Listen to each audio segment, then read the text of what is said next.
Hello and happy Wednesday, friends, and happy Midsummer, Cultural Thought of the Week, Midsummer edition. Here in Latvia, it is the biggest holiday of the year, and basically we have tonight off, free from work. Everything's mostly closed, and tomorrow everything is closed, and we run around bonfires and sing and drink and eat and spend time out in the beautiful countryside with our friends and our families and just have a really wonderful time celebrating the fact that the sun is out almost 24 hours.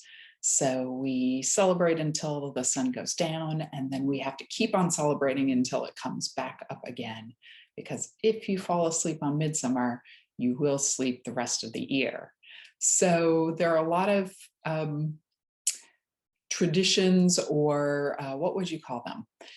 Superstitions or beliefs that are associated with Midsummer. And one of the things that I was thinking about this week was that Midsummer has a lot of folk remedies associated with it. So in some ways, people believe that the flowers and the herbs and the things growing are at their most potent, they're the strongest right at Midsummer. And so one of the traditions is that you gather wild herbs and wild flowers to make tea before the dew dries on them on Midsummer morning.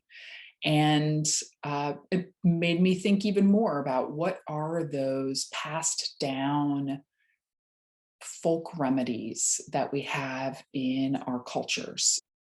One of the plants that I think of when I think about summertime and some of the folk remedies that I was taught is that my grandfather's sister taught me to recognize a fairly common leaf that grows in the summertime. In Latvian, it's called a ceļmalapa. And in English, I think it's called a plantain, but not like the fruit that you eat. It's a round green leaf. And basically, it's something that you can use to stop wounds or cuts if you get a minor injury while you're outside or a sting. And yeah, it's just one of those things that I was taught to do when I was outside.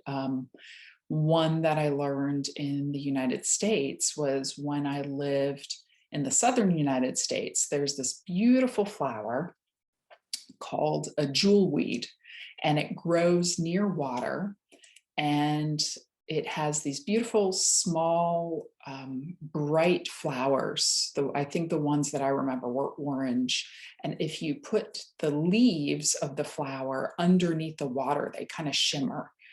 And those, because it's so easily recognizable, it's easy to find and you can use it. And those are actually really good against poison ivy, which is another type of plant that if you touch it, it will make your body break out into a rash. And so knowing and being able to identify jewelweed can help keep you safe in the summer, because you may trample through this other very nasty plant. So tell me a little bit about any folk remedies that you were taught, any plants you were taught to identify, or any other types of folk remedies that you remember that were passed down to you. I'd be interested to hear what you have to say. And wherever you are, happy Midsummer.